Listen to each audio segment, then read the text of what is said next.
अनोशो talk. Gita दर्शन अध्याय 14 number 1।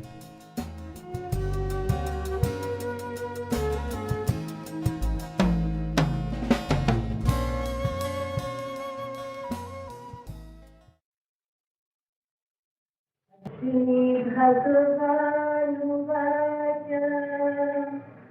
परं भूय प्रवक्ष्यामि ज्ञानानां ज्ञानमुत्तमम् यज्ञात्वानुमे सर्वे परां सिद्धिमितो गताः। इदं ज्ञानमुपाश्रित्य मम साधर्म्या गताः सर्गेऽपि नोपजायन्ते प्रलये न व्यथन्ति च। मम योनिमहद्ब्रह्म तस्मिन् गर्भं दधाम्यहम् सम्भवः सर्वभूतानां ततो भवति भारत।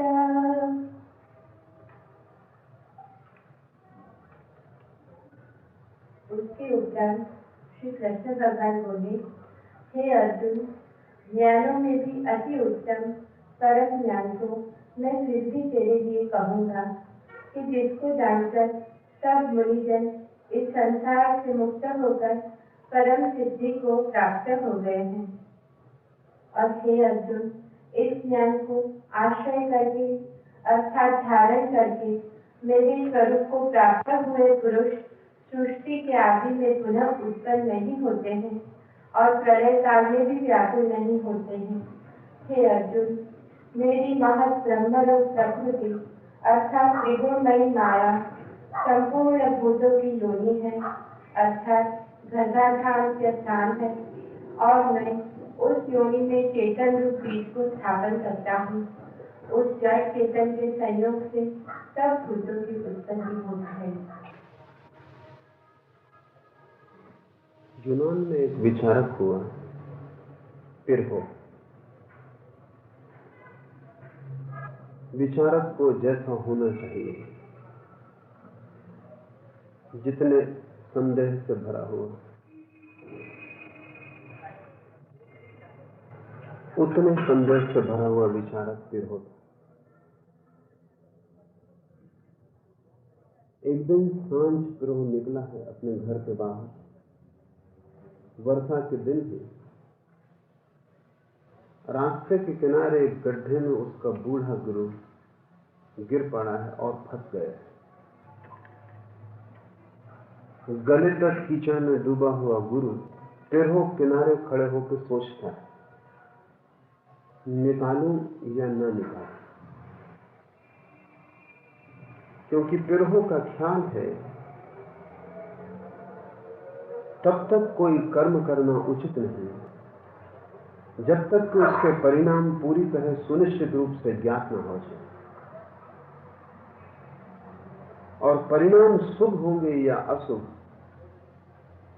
जब तक ये साफ न हो तब तक कर्म में उतरना भ्रांति। गुरु को बचाने से शुभ होगा या अशुभ, गुरु बचकर जो भी करेंगे जीवन में वो शुभ होगा या अशुभ, जब तक ये साफ न हो जाए तब तक फिर गुरु को कीचड़ से निकालने को तैयार नहीं। क्योंकि कोई भी कृत्य तभी किया जा सकता है जब उसके अंतिम फल स्पष्ट हो। भला हुआ कि और लोग आ गए और उन्होंने डूबते हुए गुरु को बचा लिया, लेकिन फिर वो किनारे पर ही खड़ा। और जान के आप आश्चर्यचकित होंगे कि जिन दूसरे शिष्यों ने गुरु को बचाया, गुरु ने कहा कि वे ठीक ठीक विचारक नहीं, ठीक विचारक पिरहो ये है कि मेरी गद्दी का अधिकारी बने। क्योंकि जिस कर्म का फल तुम्हें साफ नहीं, तुम उसे कर कैसे सकते हो? पिरहो पश्चिम में संदेहवाद का जन्मदाता है। लेकिन अगर कर्म का फल स्पष्ट न हो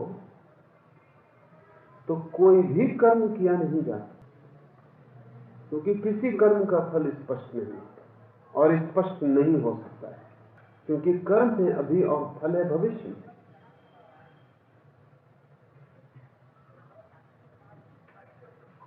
और प्रत्येक कर्म अनेक फलों में ले जा सकता है, वैकल्पिक फल। इसलिए अगर कोई ये ही तय कर ले कि जब तक फल निर्णायक रूप से निश्चित न हो तब तक मैं कर्म में हाथ न डालूंगा, तो वैसा व्यक्ति कोई भी कर्म नहीं कर सकता।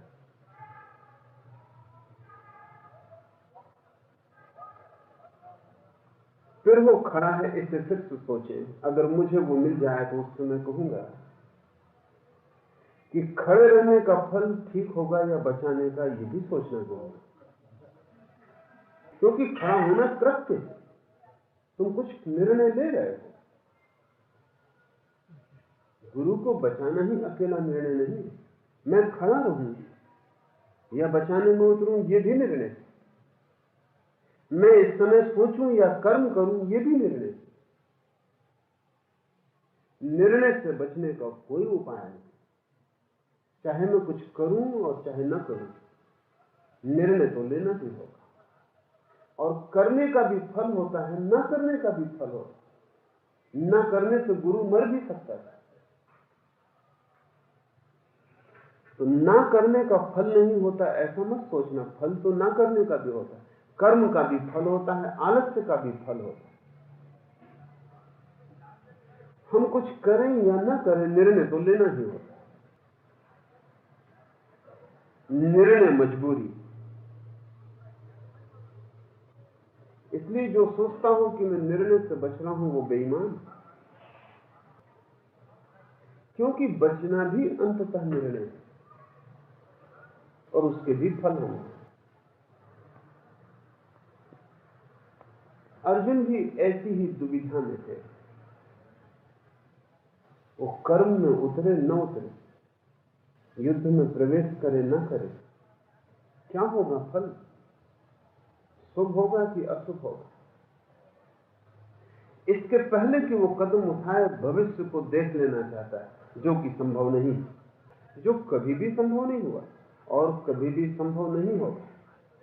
क्योंकि भविष्य का अर्थ ही ये है कि जो न देखा जा सके, जो अभी नहीं है, जो अभी गर्भ में है, होगा। वर्तमान देखा जा सकता है, निर्णय वर्तमान के संबंध में लिए जा सकते हैं। अतीत अंधेरे में छिपा है, अज्ञात। अर्जुन चाहता है उसका भी निर्णय ले ले तो ही युद्ध में उतरे। और ध्यान रहे, पिरहो और अर्जुन की हालत में बहुत फर्क नहीं, अर्जुन की हालत और भी बुरी। वहां तो एक आदमी डूबता और मरता था, यहां लाखों लोगों के मरने और बचने का सवाल है। युद्ध की आखिरी घड़ी में उसके मन को संदेह ने पकड़ लिया।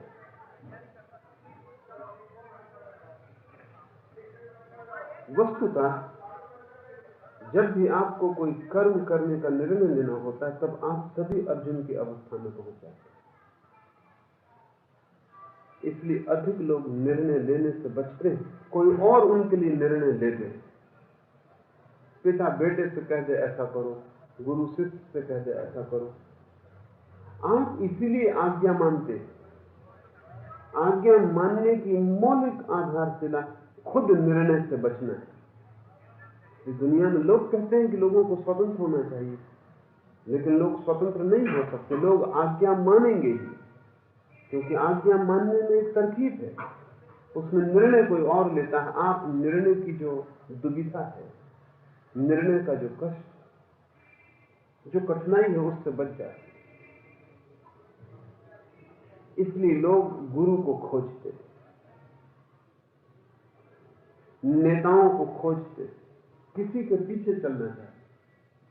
पीछे चलने में एक सुविधा है, जो आगे चल रहा है वो निर्णय लेगा। पीछे चलने वाले को निर्णय लेने की जरूरत नहीं।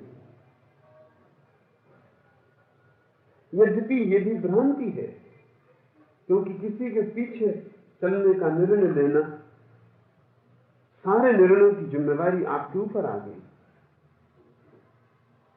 चुन तो आपने लिया है, लेकिन अपने को धोखा देने की सुविधा है।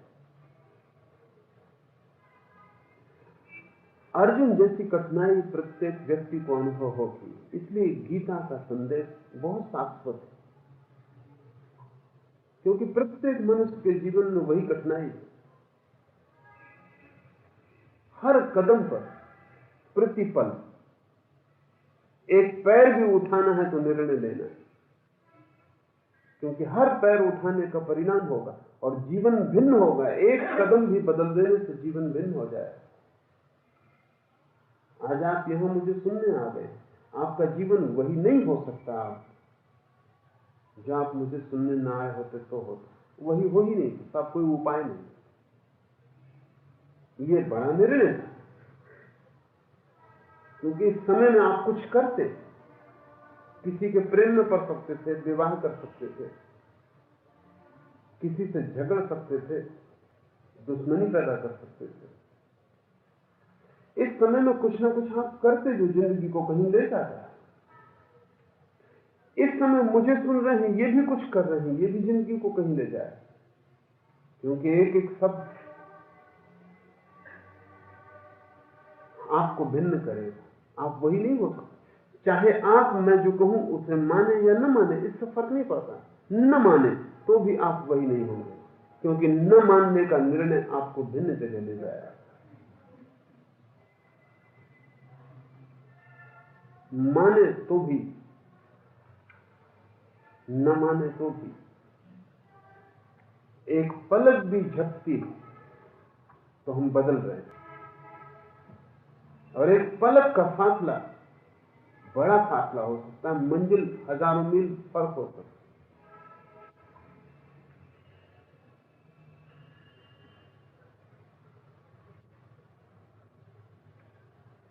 इस अर्जुन की मनस्थिति को ठीक से समझ लें तो फिर कृष्ण का प्रयास समझ में आ सकता है कि कृष्ण क्या कर रहे हैं। अर्जुन उस दुविधा में खड़ा है जो प्रत्येक मन की दुविधा है, और जब तक मन रहेगा दुविधा रहेगी। क्योंकि मन कहता है तुम कुछ करने जा रहे हो, इसका परिणाम तुम्हें ज्ञात नहीं, और जब तक परिणाम ज्ञात न हो तुम कैसे करने में उतर रहे हो। मन प्रश्न उठा और उत्तर नहीं। अर्जुन प्रश्न चिन्ह बन के खड़ा है, उत्तर की तलाश।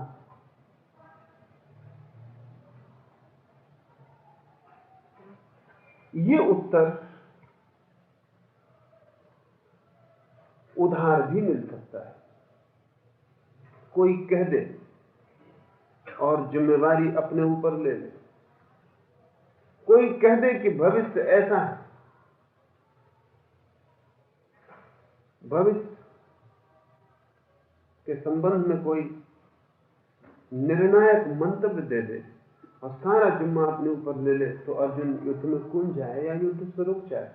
कोई भी निष्कर्ष अर्जुन ले सकता है, लेकिन तब निर्णय उधार हो, किसी और पर निर्भर होगा। कृष्ण कोई उधार वक्तव्य अर्जुन को नहीं देना चाहते, इसलिए गीता एक बड़ा गहन मनोमंथन। एक शब्द में भी कृष्ण कह सकते थे कि मुझे पता है भविष्य, तू युद्ध कर। पर कृष्ण की अनुकंपा यही है कि उत्तर न देकर अर्जुन के मन को गिराने की वे चेष्टा करते हैं। जहां से संदेह उठते हैं उस स्रोत को मिटाने की कोशिश कर रहे हैं, ना कि संदेह के ऊपर आस्था और श्रद्धा का एक पत्थर रख के उसको दबाने। अर्जुन को किसी तरह समझा बुझा देने की कोशिश नहीं है, अर्जुन को रूपांतरित करने की चेष्टा है। अर्जुन नया हो जाए, वो उस जगह पहुंच जाए जहां मन गिर जाता है। जहां मन गिरता है वहां संदेह गिर जाता है, क्योंकि कौन करेगा संदेह? जहां मन गिरता है वहां भविष्य गिर जाता है, क्योंकि कौन सोचेगा भविष्य? मन के गिरते ही वर्तमान के अतिरिक्त और कोई अस्तित्व नहीं। मन के गिरते ही व्यक्ति कर्म करता है, लेकिन करता नहीं होता, क्योंकि वहां कोई अहंकार नहीं बचता पीछे जो कहे मैं। मन ही कहता है मैं। फिर कर्म सहज और सरल हो जाता है। फिर वो कर्म चाहे युद्ध में जाना हो, चाहे युद्ध से हट जाना हो, लेकिन उस कर्म के पीछे करता नहीं होगा। सोच विचार के गणित तर्क से लिया गया निष्कर्ष नहीं होगा, सहज होगा कर्म। अस्तित्व जो चाहेगा उस क्षण में वही अर्जुन से हो जाए। कृष्ण की भाषा में परमात्मा जो चाहेगा अर्जुन से वही हो जाएगा, अर्जुन निमित्त हो जाएगा। अभी अर्जुन कर्ता होने की कोशिश कर रहा है। अभी वो चाहता मैं जो करूं उसका जिम्मेवारी मेरी है, उसका दायित्व मेरा है, मेरे ऊपर होगा शुभ या अशुभ, मैं कर रहा हूं। और अगर आप कर रहे हैं तो बड़ी चिंता पकड़ेगी। इसलिए जितना ज्यादा मैं का भाव होगा उतनी ज्यादा जीवन में चिंता होगी। जितना मैं का भाव कम होगा उतनी चिंता क्षीण हो जाएगी। और जिस व्यक्ति को चिंता से बिल्कुल मुक्त होना है उससे मैं से मुक्त हो जाना पड़ेगा। मैं ही चिंता है। लोग मेरे पास आते हैं, वे कहते हैं हम कैसे निश्चिंत हो जाएं। मैं उनसे कहता हूं जब तक तुम हो तब तक निश्चिंत न हो सकोगे, क्योंकि तुम चिंता के स्रोत हो। जैसे बीज से अंकुर निकलते हैं, ऐसे तुमसे चिंताओं से अंकुर निकलते हैं। तुम चिंताओं को पोषण कर रहे हो, तुम आधार हो। फिर तुम परेशान हो कि मैं कैसे निश्चिंत हो जाऊं, तब निश्चिंत होना और एक नई चिंता बन जाती है। तब शांत होने की चेष्टा एक नई अशांति बन जाती है। इसलिए साधारण आदमी उतना चिंतित नहीं है जितना धार्मिक असाधारण आदमी चिंतित होता है। अपराधी उतना चिंतित नहीं जितना साधु चिंतित दिखाई पड़ता है। जितना ज्यादा चिंता से हम छूटना चाहते हैं उतनी नई चिंता हमें पकड़। एक तो ये नई चिंता पकड़ लेती कि चिंता से कैसे छूटे, और कोई उपाय नहीं दिखाई पड़ता छूटने का, तो मन बड़े भयंकर बोझ से दब जाता, जैसे कोई छुटकारा नहीं, कोई मार्ग नहीं। इस कारागृह के बाहर जाने के लिए कोई द्वार खुला नहीं दिखता, कोई स्रोत नहीं दिखता, कोई सूत्र नहीं समझ में आता कि कैसे बाहर जाए। एक प्रकाश की किरण भी दिखाई नहीं पड़ती। जो उस अंधेरे में मजे से रह रहा है उसकी चिंताएं कारागृह के भीतर की हैं। जो कारागृह के बाहर जाना चाहता उसके ऊपर नई चिंताएं आ गई कि कारागृह से बाहर कैसे निकलूं। इसलिए धार्मिक आदमी गहन चिंता में डूब जाता है। ये स्वाभाविक है। मैं चूंकि चिंता का केंद्र। कृष्ण की पूरी चेष्टा यही है कि अर्जुन कैसे मिट जाए। गुरु का सारा उपाय सदा ही यही रहा है कि शिष्य कैसे मिट जाए। यहां बड़ी जटिलता है, क्योंकि शिष्य मिटने नहीं आता, शिष्य होने आता, शिष्य बनने आता, कुछ पाने आता। सफलता, शांति, सिद्धि, मोक्ष, समृद्धि, स्वास्थ्य, कुछ पाने आता। इसलिए गुरु और शिष्य के बीच एक आंतरिक संघर्ष है। दोनों की आकांक्षाएं बिल्कुल विपरीत। शिष्य कुछ पाने आया है, गुरु कुछ छीनने की कोशिश करे। शिष्य कुछ होने आया है, गुरु मिटाने की कोशिश करे। शिष्य कहीं पहुंचने के लिए उत्सुक है, गुरु उसे यहीं ठहराने के लिए उत्सुक है। पूरा गीता इसी संघर्ष की कथा है। अर्जुन घूम घूम कर वही चाहता है जो प्रत्येक शिष्य चाहता है। कृष्ण घूम घूम कर वही करना चाह रहे हैं जो प्रत्येक गुरु करना चाहते हैं। एक दरवाजे से कृष्ण हार जाते लगते हैं क्योंकि अज्ञान गहन, तो दूसरे दरवाजे से कृष्ण प्रवेश की कोशिश करते हैं।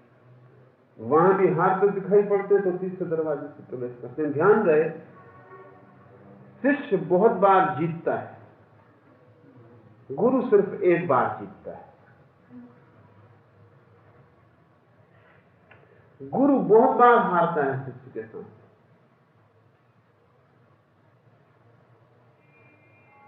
लेकिन उसकी कोई हार अंतिम नहीं और शिष्य की कोई जीत अंतिम नहीं। बहुत बार जीत के भी शिष्य अंततः हारेगा, क्योंकि उसकी जीत उससे कहीं नहीं ले जा सकती। उसकी जीत उसके दुख के डबरे में ही उसे डाले रखेगी, और जब तक गुरु न जीत जाए तब तक वो दुख के डबरे के बाहर नहीं आ सकता। लेकिन संघर्ष होगा, बड़ा प्रीतिकर संघर्ष है, बड़ी मधुर लड़ाई है। शिष्य की अड़चन यही है कि वो कुछ और चाह रहा है और इन दोनों में कहीं मेल सीधा नहीं बैठा। इसलिए गीता इतनी लंबी होती जाती। एक दरवाजे से कृष्ण कोशिश करते हैं, अर्जुन वहां जीत जाता। जीत जाता मतलब वहां नहीं टूटता, जीत जाता है मतलब वहां नहीं मिटता, चूक जाता है उस अवसर को। उसकी जीत उसकी हार है, क्योंकि अंततः जिस दिन वो हारेगा उसी दिन जीतेगा। उसकी हार उसका समर्पण बनेगी। तो कृष्ण दूसरे दरवाजे पर हट जाते, दूसरे मोर्चे संघर्ष शुरू हो जाता है। ये प्रत्येक अध्याय अलग अलग मोर्चे, और इन अलग अलग अध्यायों में वे सब द्वार आ गए हैं जिनसे कभी भी किसी गुरु ने शिष्य को मिटाने की कोशिश की।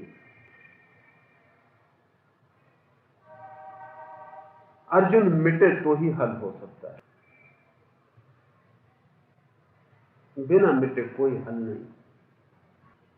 शिष्य की मृत्यु में ही समाधान है, क्योंकि वहीं उसकी बीमारियां गिरेंगी, वहीं उसकी समस्याएं गिरेंगी, वहीं उसके प्रश्न गिरेंगे, और वहीं से उसके भीतर उसका उदय होगा जिसके लिए कोई समस्याएं नहीं। वो चेतना भीतर छिपी और उसे मुक्त करना है। और जब तक ये साधारण मन न मर जाए तब तक कारागृह नहीं टूटता, जंजीरें नहीं गिरती, भीतर छिपा हुआ प्रकाश मुक्त नहीं होता। प्रकाश बंद है आप में, उसे मुक्त करना है, और आपके अतिरिक्त कोई बाधा नहीं डाल रहा है। आप सब तरह से कोशिश करेंगे, क्योंकि आप समझ रहे हैं जिससे अपना स्वरूप, जिस अहंकार को, आप उसको बचाने की कोशिश करेंगे। आप सोचते हैं आत्मरक्षा कर रहे हैं। अर्जुन भी आत्मरक्षा में संलग्न है।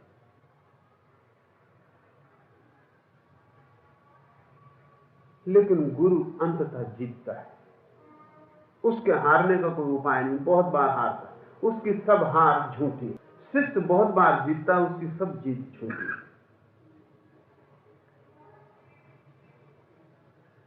अंततः उसे हार जाना होता है। अब हम इस सूत्र में प्रवेश करें। कृष्ण बोले, हे अर्जुन, ज्ञानों में भी अति उत्तम परम ज्ञान को मैं फिर भी तेरे लिए कहूंगा, कि जिसको जानकर सब मुनिजन इस संसार से मुक्त होकर परम सिद्धि को प्राप्त हो गए। ज्ञानों में भी अति उत्तम परम ज्ञान मैं फिर तेरे लिए कहूंगा। बहुत बार पहले भी उन्होंने कहा, कहते हैं फिर तेरे लिए कहूंगा। गुरु थकता ही नहीं। जब तक तुम सुन ही ना लोगे तब तक वो कहे ही चला जाए। पश्चिम में बुद्ध के वचनों पर बड़ी खोज हुई तो बड़े हैरान हुए। हैरानी की बात, क्योंकि बुद्ध 80 साल जिए, कोई 40 साल की उम्र में ज्ञान हुआ तो वे 40 साल तो हम अलग कर दें, फिर 40 साल बचते। इन 40 साल में एक तिहाई हिस्सा तो नींद में चला गया होगा, कुछ घंटे भोजन भिक्षा में चले गए होंगे रोज, कुछ घंटे रोज यात्रा में चले गए होंगे। अगर 8 घंटे नींद के गिन लें, 4 घंटे रोज यात्रा के गिन लें, 2 घंटे स्नान भोजन भिक्षा के गिन लें, तो 40 साल में से करीब 30 साल ऐसे व्यय हो जाए, 10 साल बचते। लेकिन पश्चिम की खोज कहती है कि बुद्ध के इतने वचन उपलब्ध हैं कि अगर बुद्ध पैदा होने के दिन से पूरे 100 वर्ष अहिर्निश बोले हो, सुबह से दूसरी सुबह तक न सोए हो, न उठे, न बैठे हो, तो भी शास्त्र ज्यादा मालूम पड़ते। एक व्यक्ति 100 वर्ष निरंतर बोलता रहे, बिना रुके, अविच्छिन्न, जन्म के दिन से मरने के क्षण तक न सोए न कुछ और करे, तो इतना बोल पाएगा जितना बुद्ध के वचन उपलब्ध स्वभावतः। खोज करने वाले कहते हैं कि ये प्रक्षिप्त है, दूसरे लोगों के वचन इसमें मिल गए। एक आदमी इतना बोल नहीं सकता, 10 साल में इतना नहीं बोला जा सकता जितना कि 100 साल निरंतर कोई बोले। इसका मतलब यह हुआ कि अगर बुद्ध 10 गुना जीते तो इतना बोल सकते, या 10 बुद्ध होते तो इतना बोल सकते। मैं इसका कुछ और ही अर्थ लेता हूं। मैं इसका इतना ही अर्थ लेता हूं कि जो बात इतनी लंबी मालूम पड़ती है, उसके लंबे होने का कारण शिष्य के साथ, शिष्यों के साथ, अर्जुन के साथ तो कृष्ण का अकेला संघर्ष, एक शिष्य, बुद्ध के पास 10,000 थी। ये संघर्ष बड़ा विराट। इतने वचन इसीलिए हैं जैसे बुद्ध 10 मुंह से एक साथ बोले। ऐसी कोई जगह नहीं छोड़ी जहां से शिष्य के ऊपर हमला न किया हो, आक्रमण न किया हो।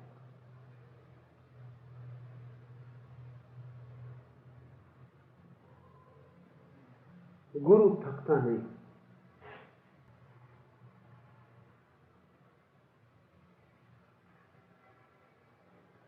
फिर से तेरे लिए कहूंगा,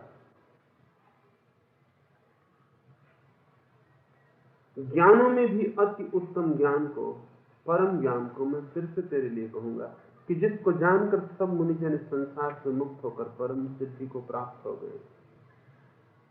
अज्ञान गैर जानकारी का नाम नहीं, अज्ञान गलत जानकारी का नाम।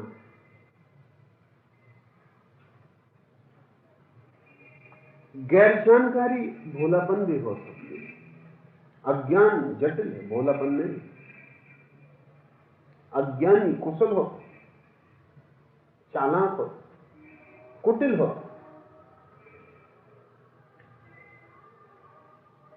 अज्ञानी नहीं जानता ऐसा नहीं, गलत जानता है। इसे थोड़ा ठीक से समझ लें। न जानने से हम उलझन में नहीं पड़े, हमारी उलझन गलत जानने की उलझन। न जानने से कोई कैसे उलझेगा? गलत जानने से कोई उलझ सकता है। उलझने के लिए भी कुछ जानना जरूरी। थोड़ी देर को समझे, अर्जुन की जगह अगर कोई सच में ही भोला भाला आदमी होता जो कुछ नहीं जानता, तो वो युद्ध में उतर जाता। क्या अड़चन? अर्जुन के सिवाय किसी ने सवाल नहीं उठाया। भीम, उससे कोई अड़चन नहीं, वो अपनी गदा उठाए तैयार खड़ा। जब भी युद्ध शुरू हो जाए वो कूद पड़े। तो वो भी अज्ञानी है, लेकिन अर्जुन से भिन्न तरह का अज्ञान। उसका अज्ञान सिर्फ जानकारी का अभाव। उसे ये सवाल भी नहीं उठते कि क्या शुभ है क्या अशुभ, मारूंगा तो पाप लगेगा कि पुण्य होगा, ये सब सवाल भी नहीं उठते। वो बच्चे की तरह। अर्जुन पंडित, अर्जुन जानता है। अर्जुन जानता है कि ये बुरा है ये भला है, ऐसा करना चाहिए ऐसा नहीं करना चाहिए, धर्म अधर्म का उसे ख्याल है।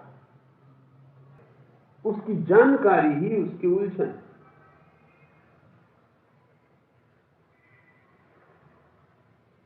अज्ञान अगर सिर्फ गैर जानकारी हो तो मनुष्य सरल होता है, निर्दोष होता है, बच्चों की भांति होता है, उलझन नहीं होती, मुक्त नहीं हो जाता उतने से, कारागृह के बाहर भी नहीं निकल जाता, लेकिन कारागृह में ही प्रसन्न होता है, उसे कारागृह का पता ही नहीं होता। जानकारी हो, अड़चन शुरू हो जाती।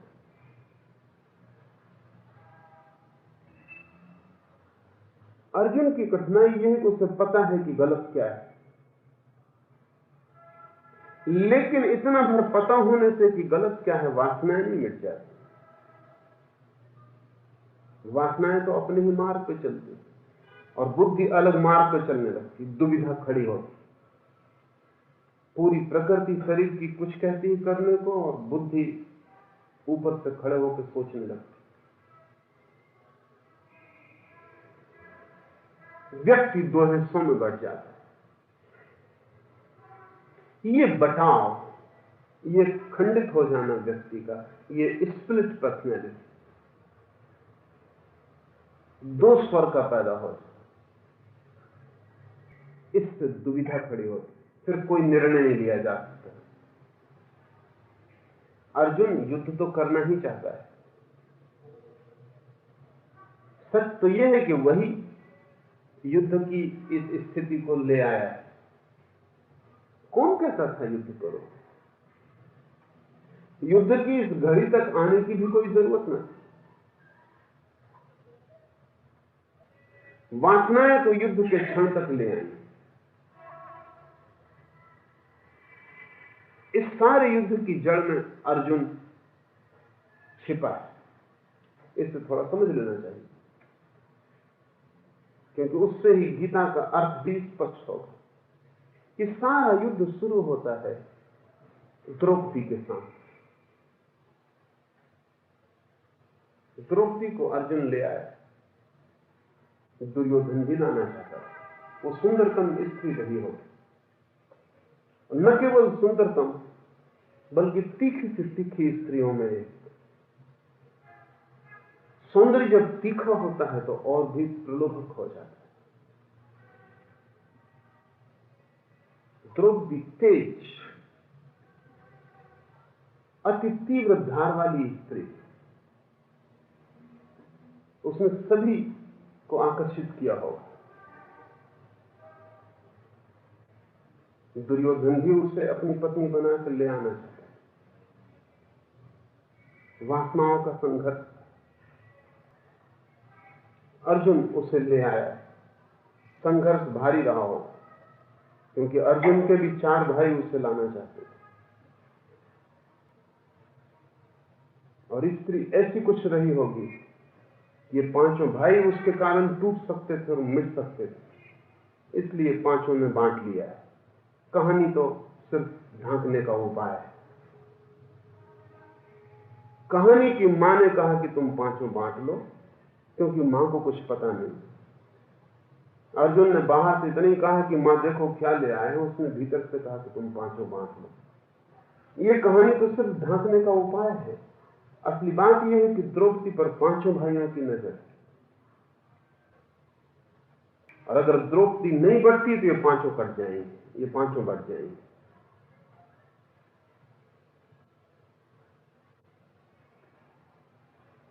इस द्रौपदी से सारा का सारा अगर ठीक से समझे तो काम से, वासना से, इच्छा से सारा सूत्रपात, फिर उपद्रव बढ़ते चले जाते हैं।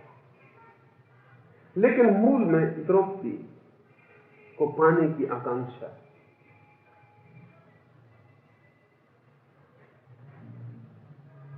फिर धीरे धीरे एक एक बार जुड़ते जुड़ते युद्ध आ गया। आज तक अर्जुन को ख्याल नहीं उठा, आखिरी चरण में ही स्मरण आया है। अब तक इतनी सीढ़ियां चढ़ के जहां पहुंचा है, हर सीढ़ी से इस बात की सूचना मिल सकती है।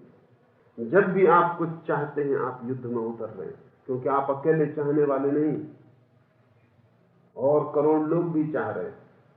चाह का मतलब प्रतियोगिता है, चाह का मतलब युद्ध है। जैसा ही मैंने चाहा कि मैं संघर्ष में उतर गया, इसलिए ज्ञानियों ने कहा है कि संघर्ष के बाहर केवल वही हो सकता है जिसकी कोई चाह नहीं, उसकी कोई प्रतिस्पर्धा नहीं, वो किसी की दुश्मनी में नहीं खड़ा है। पर अर्जुन को यह ख्याल कभी नहीं आया। अब तक वो ठीक शरीर के एक हिस्से को मान के चलता रहा। आज सारी चीज अपनी विकराल स्थिति में खड़ी हो गई। ये थोड़ा समझने देता है। काम वासना जन्म की पर्यायवाची और युद्ध मृत्यु का पर्यायवाची, और सभी काम वासना अंत में मृत्यु पर ले आती होगा। कि ज्ञानियों ने कहा है जो मृत्यु के पार जाना चाहता हो उसे काम वासना के पार जाना होगा। काम में हमारा जन्म है और काम में ही हमारी मृत्यु है। ये युद्ध तो आखिरी क्षण है जब मृत्यु प्रकट हो गई, लेकिन इसका बीज तो बो दिया गया उस दिन जिस दिन द्रौपदी पर काम वासना फेंकी गई। उस दिन इसका बीज बो दिया गया। दुर्योधन भी चाहता था, अर्जुन के खुद दूसरे भाई भी चाहते थे, और चाह सभी की एक सी है। गलत और सही चाह में कुछ भी नहीं होता। अर्जुन द्रौपदी को पा सका है क्योंकि धनुर्विद्या में कुशल है। तो द्रौपदी को पाना किसी कुशलता पर निर्भर है, तो फिर दुर्योधन जुए में कुशलता दिखाने की कोशिश किया है और द्रौपदी को छीन लेना था। वो भी एक कुशलता है, कुशलता का संघर्ष।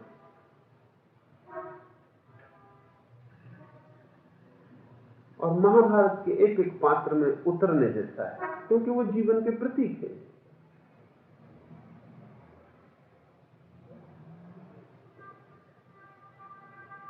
द्रौपदी की शादी के बाद पांडवों ने एक महल बनाया। वो उत्सव के लिए था और दुर्योधन और उसके भाइयों को निमंत्रित किया। महल ऐसा बनाया था, उस दिन की श्रेष्ठतम इंजीनियरिंग की व्यवस्था की थी कि जहां दरवाजे नहीं थे वहां दरवाजे दिखाई पड़ते। इस भांति कांचों का, दर्पणों का जमाव किया था। जहां दीवार थी वहां दरवाजा दिखाई पड़ता था, भ्रामक था। जहां दरवाजा था वहां दीवार मालूम होती थी। दर्पणों के आयोजन से ऐसा किया जा सकता है। और जब दुर्योधन उन झूठे दरवाजों में टकरा गया जहां दीवार, तो द्रौपदी हंसी और उसने कहा कि अंधे के लड़के, ये व्यंग भारी पड़ गए। पांडव हंसे, उन्होंने मजा लिया। अंधे के बेटे तो जरूर कौरव थे, लेकिन कोई भी अपने बाप को अंधा नहीं सुनना चाहता। अंधा हो तो भी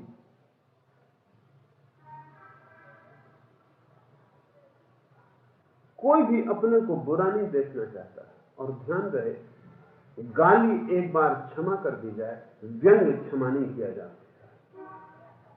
गाली उतनी चोट नहीं करती, व्यंग सूक्ष्मतम गाली। किसी पर हंसना गहन से गहन चोट। इसलिए ध्यान रखना, आप गाली देकर दूसरों को उतनी चोट नहीं पहुंचाते। जब कभी आप मजाक करते तब जैसी आप चोट पहुंचाते हैं वैसी कोई गाली नहीं पहुंचाते। महावीर ने अपने वचनों में कहा है कि साधु किसी का व्यंग ना करे, इसको हिंसा कहा है, बड़ी से बड़ी हिंसा। लेकिन अर्जुन ने उस दिन सवाल नहीं उठाया, हम एक बड़ी हिंसा कर रहे हैं ना। ये सब वासना का खेल चलता रहा। अब ये उसकी अंतिम परिणति, ये युद्ध उत्सव का जाल।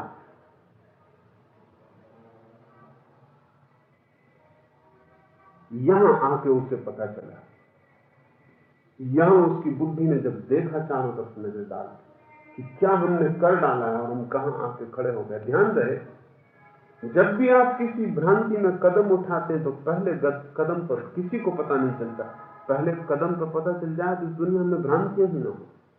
बस अंतिम कदम पर पता चलता है जब पीछे लौटना मुश्किल होता। जब आप में पहली दफा क्रोध उठता है, पहली लहर, तब आपको पता नहीं चलता। जब आप छुरा लेके किसी की छाती में भोंकने कोई हो जाता, जबकि अपने ही हाथ को रोकना असंभव हो जाता, जबकि हाथ इतना आगे जा चुका कि अब लौटाया नहीं जा सकता।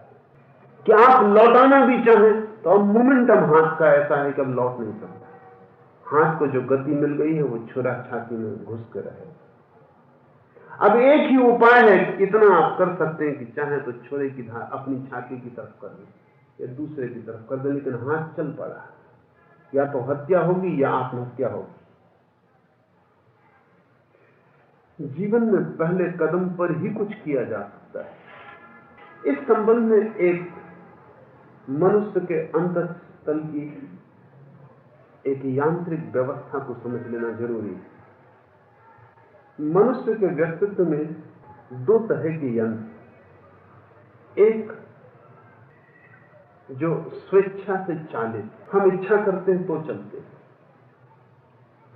दूसरे यंत्र हैं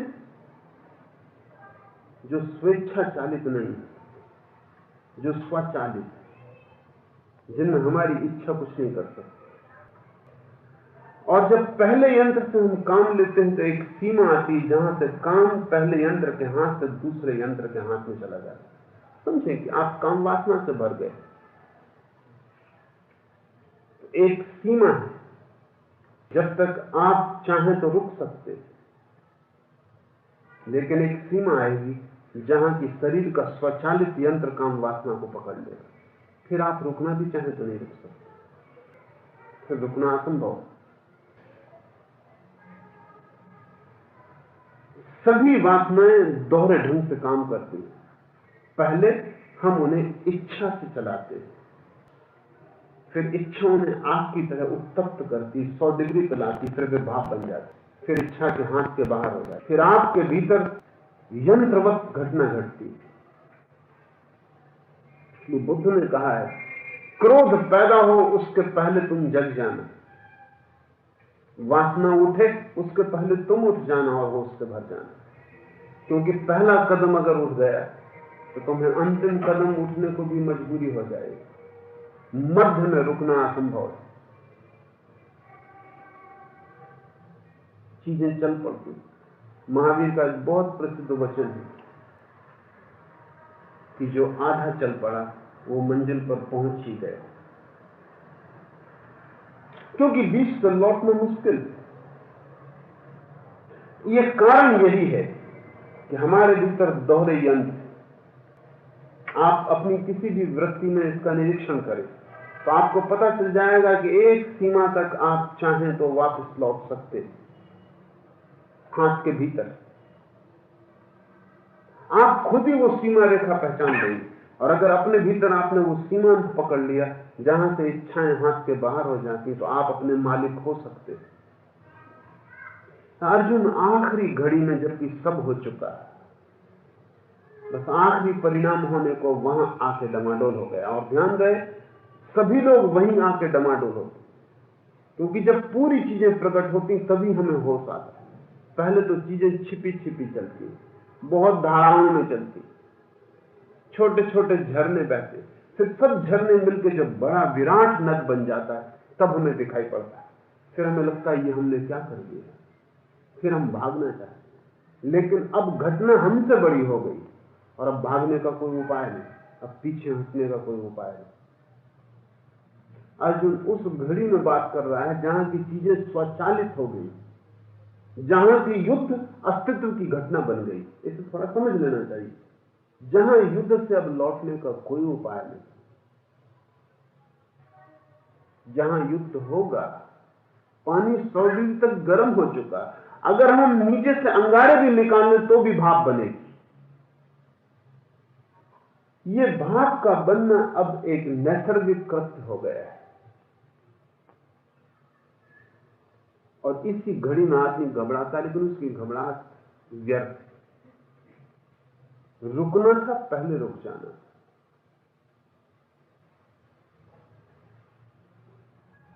ये जो अर्जुन आखिरी क्षण में डमाडोल हो रहा है, सभी का मन होता है। नियम यह है कि या तो पहले क्षण में सजग हो जाएं और वासना की यात्रा पर न निकले, और अगर कोई वासना अंतिम क्षण में पहुंच गई हो तो घबराएं मत, अब निमित्त होकर उसे पूरा हो जाने दें। निमित्त होकर पूरा हो जाने दें। पहले क्षण में आप मालिक हो सकते थे, निमित्त होने की जरूरत नहीं। यही कृष्ण महावीर की साधनाओं का भेद है। और इसलिए लोगों को लगता है कि तो बड़ी विपरीत बातें हैं, जैन गीता को कोई आदर नहीं दे सकते, क्योंकि पूरे पहलू अलग है। गीता है वासना के आखिरी क्षण में साधना। महावीर की साधना के सारे सूत्र पहले क्षण में। महावीर कहते हैं अपने मालिक बनो, क्योंकि अगर पहले क्षण में कोई निमित्त बन गया तो व्यर्थ बह जाएगा वासना में। पहले क्षण में मालिक बन सकता है, जब तक इच्छा के अंतर्गत है तब तक हम उसका त्याग कर सकते हैं। पहले क्षण में निमित्त बनने की कोई भी जरूरत नहीं, और जो पहले क्षण में मालिक बन जाता है उसे निमित्त बनने की कभी भी जरूरत नहीं पड़ेगी, अंतिम क्षण आएगा नहीं। इसलिए महावीर की और कृष्ण की साधना बिल्कुल विपरीत मालूम पड़ेगी। और जो नहीं समझ सकते, सब शास्त्र पढ़ते हैं, उनको लगेगा कि वो विरोधी नहीं है। जैसे कि कोई आदमी पानी गर्म कर रहा है और अभी उसने आग जलाई ही है, हम कहते हैं अंगार बाहर खींच लो, अभी रुक सकती है बात। अभी पानी गर्म भी नहीं हुआ, अभी कुनकुना भी नहीं हुआ, अभी भाप बनना बहुत दूर था, अभी आंच पकड़ी ही नहीं थी पानी को, अभी पानी अपनी जगह था, आपने चूल्हा जलाया ही था, अभी अंगारे ईंधन वापस खींचा जा रहा। महावीर कहते हैं पहले क्षण में रुक जाओ, आधे के बाद रुकना मुश्किल हो जाए, चीजें तुम्हारी सामर्थ्य के बाहर हो जाएंगी। और निश्चित ही जो पहले क्षण में नहीं रुक सकता वो आधे में कैसे रुकेगा, क्योंकि पहले में चीजें बहुत कमजोर थी तब तुम ना रुक सके, तो आधी में तो बहुत मजबूत हो गई, तब तुम कैसे रुकोगे। और जब अंतिम 99 डिग्री पर पानी पहुंच गया तब तो तुम कैसे रुकोगे। अगर महावीर से अर्जुन पूछता तो वो कहते जिस दिन तू द्रौपदी को स्वयंवर करने चला गया था उसी दिन लौट आना।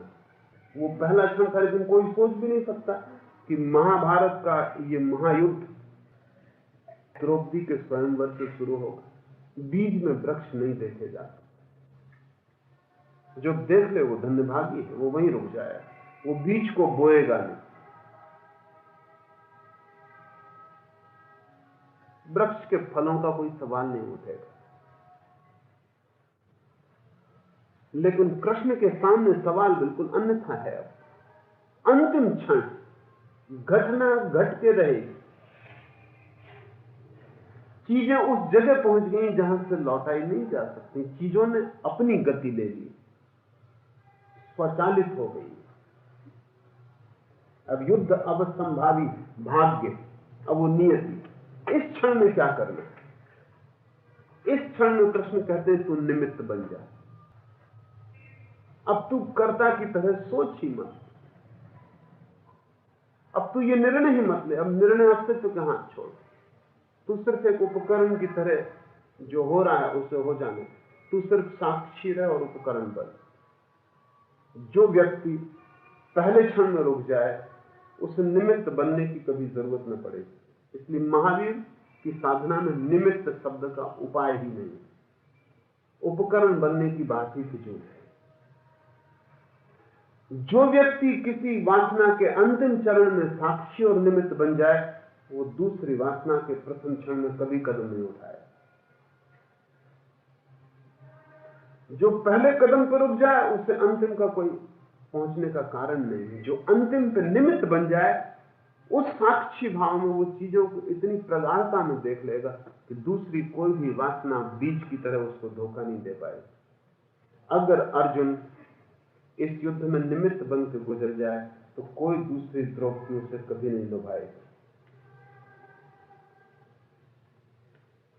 फिर कोई वासना का बीज जहां से उपद्रव शुरू होते उसे पकड़ेगा नहीं। वो आर पार देखने में समर्थ हो जाए, उसकी दृष्टि पारदर्शी हो जाए। अंतिम क्षण में निमित्त और पहले क्षण में मालिक, ये साधना के सूत्र। और दो में से एक काफी है क्योंकि दूसरे की जरूरत नहीं पड़ेगी।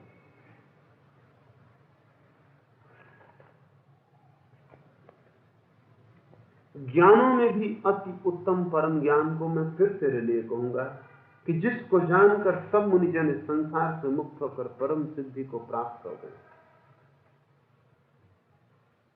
इस संसार से मुक्त होकर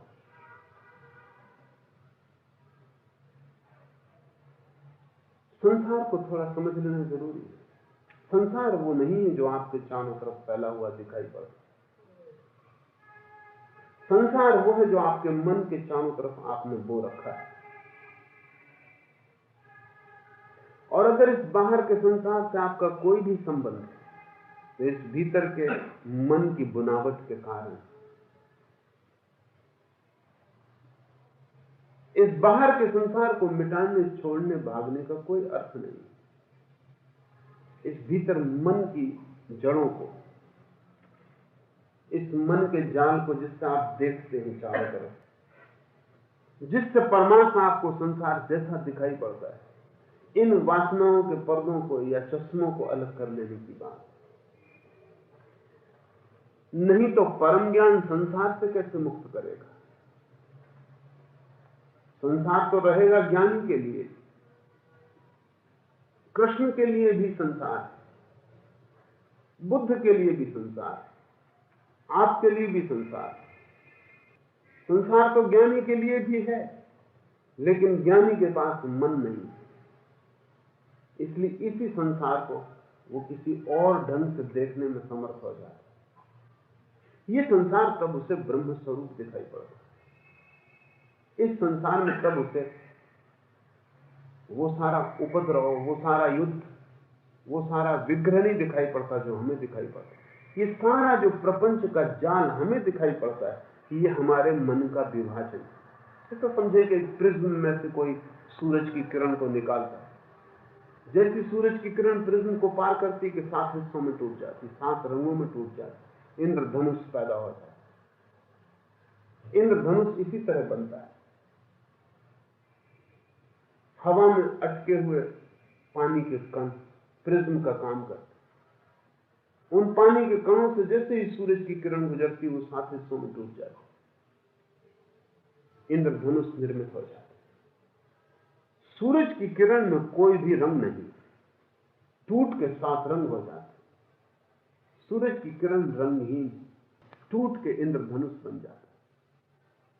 जगत में कोई भेद नहीं, कोई प्रकार नहीं, कोई रंग नहीं, लेकिन मन के प्रिज्म से दिखाई पड़ने पर बहुत रंगीन होता, इंद्रधनुष निर्मित होता। जगत हमारे मन से देखा गया ब्रह्म, और जब मन से जगत देखा जाता है, अस्तित्व देखा जाता है, तो संसार निर्मित हो जाता है। संसार टूटा हुआ इंद्रधनुष, किसी भी भांति प्रश्न बीच से हट जाए तो इंद्रधनुष खो जाएगा और बिना रंग की शुद्ध किरण शेष रह जाएगी। रूप रंगहीन अदृश्य किरण शेष रह जाएगी।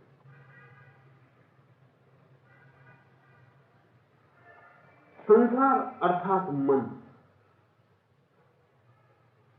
इस शब्द के कारण बड़ी भ्रांति हुई, क्योंकि निरंतर ज्ञानी जन कहते रहे संसार से ऊपर उठो, और अज्ञानी जन समझते रहे कि बाहर जो संसार फैला है इससे भागो। इससे ऊपर उठो मतलब हिमालय चले जाओ, कोई ऊंची जगह खोज लो जहां संसार से ऊपर उठ गए, दूर हट जाओ। और इंद्रधनुष से जो भागता है उससे ज्यादा पागल और कौन?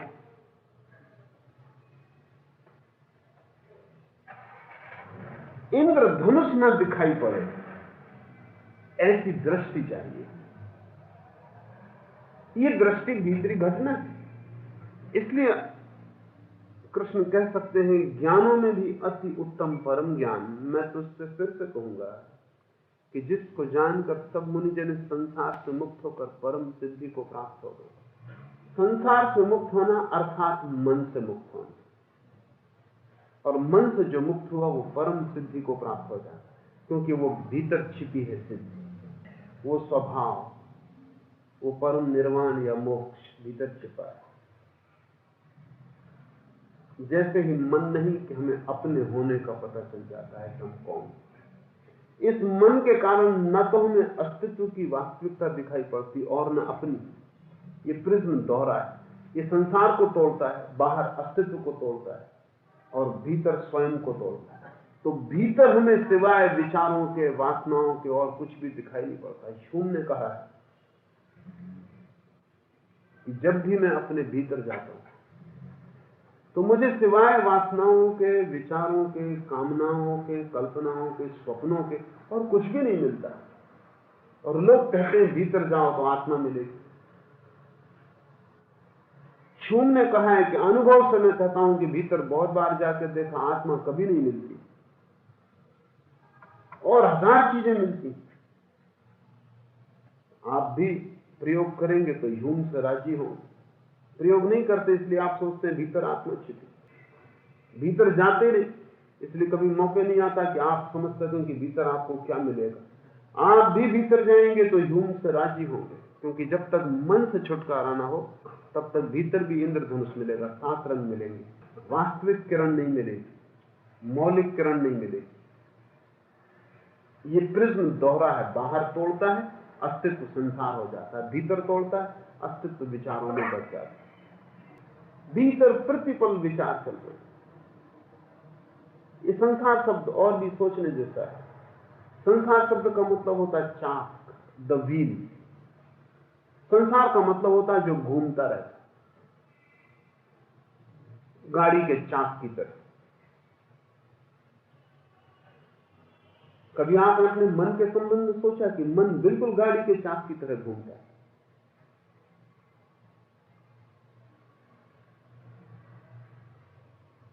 वही विचार बार बार घूमते रहते। आप एक दिन की डायरी बना के देखें, सुबह से उठ के लिखना शुरू करें शाम, आप बड़े चकित हो जाएंगे कि आपके पास बड़ी दरिद्रता है, विचार की भी दरिद्रता है। वही विचार फिर घड़ी आधा घड़ी बाद आ जाते। और अगर आप एक 2-4 महीने की डायरी ईमानदारी से रखें तो आप पाएंगे कि ये विचार के बीच वैसी ही श्रृंखला है जैसे गाड़ी में लगे हुए आरों की होती। वही स्पोक फिर आ जाते, घूम फिर आ जाते, फिर आ जाते, रिकरेंस, पुनरावृत्ति भीतर होती रहती।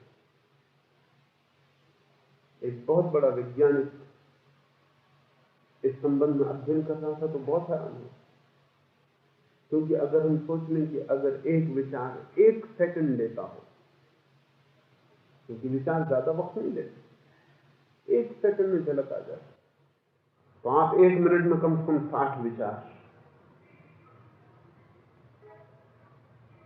फिर 60 में आप और 60 का गुणा करें तो 1 घंटे में इतने विचार, फिर इसमें आप 24 का गुणा करें तो 1 दिन में इतने विचार, कई लाख विचार।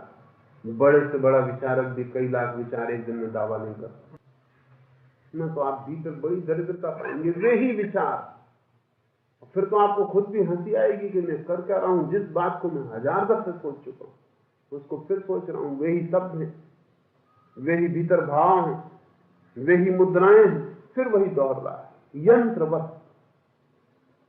बाहर संसार भी दौड़ रहा है, वर्षा आएगी, सर्दी आएगी, गर्मी आएगी, मौसम घूम रहे, सूरज निकलेगा, डूबेगा, चांद बड़ा होगा, छोटा होगा, वर्तुल, सारी चीजें वर्तुल में घूम रही, बाहर भी और भीतर भी। व्हील्स विद इन व्हील्स, चाकों के भीतर छोटे चाक घूम रहे हैं, उनके भीतर और छोटे चाक घूम रहे हैं। अपनी घड़ी खोल के भीतर देखें, उसमें जैसी हालत है वैसी आपके मन चाक, बहुत से चाक, और एक चाक दूसरे को घुमा रहा है, दूसरा तीसरे को घुमा रहा है, सब घूम रहे हैं। लेकिन कुछ बंधे हुए विचार हैं, वही दौड़ रहे हैं बार बार। इसलिए भारत कहता रहा है कि बाहर भी संसार है, भीतर भी संसार है, क्योंकि वर्तुलाकार गति। और जब तक इन चाकों से आप मुक्त न हो जाएं तब तक सिद्ध न होंगे। सिद्ध का अर्थ है जो घूमने के बाहर हो गए।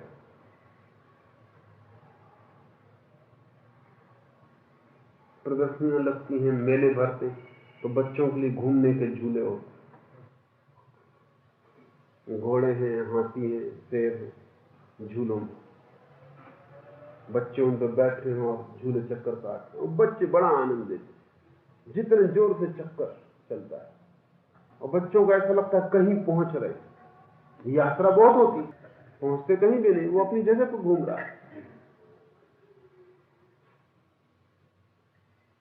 शेर, हाथी, घोड़े, उन पर बैठने का मजा, फिर इतनी तेज गति, कहीं पहुंचने का ख्याल बड़ा रस देता है। करीब करीब हम सब वैसे ही बच्चों की हालत, थोड़ा हमारा झूला बड़ा है, और वहां भी हाथी घोड़े। अभी आप देखते, पेट्रोल की कमी है तो इंदिरा सांगे पर बैठ के पहुंचे। इस मुल्क में अक्ल कभी आ नहीं सकती। अटल बिहारी वाजपेयी बैलगाड़ी से, पीलू मोदी ने कहा कि वो हाथी पे पहुंचे, और मैं सोचता रहा कि गधे पर किसी को जरूर पहुंचा, क्योंकि वो राष्ट्रीय पशु हमारे चरित्र का प्रतीक। बाकी हमारी सब जीवन की व्यवस्था ऐसी ही है, बचकानी। छोटे पद हैं, बड़े पद हैं, धन है, महल है, प्रतिष्ठाएं हैं, पद्म भूषण है, भारत रत्न है, सब बैठे हैं, कोई अपने घोड़े पे, कोई हाथी पे, चक्कर चल रहे हैं, जब तक कि कोई आपको उतार ही न ले। बच्चे भी बड़ी दिक्कत देते हैं झूले से उतरने, जब तक कि माँ बाप उनको उतार ही न ले, रोते चीखते वो बैठे। जब तक इनको भी कोई उतार ही न ले इन घोड़ों पर, तब तक वो अपनी तरफ से नहीं उतरते।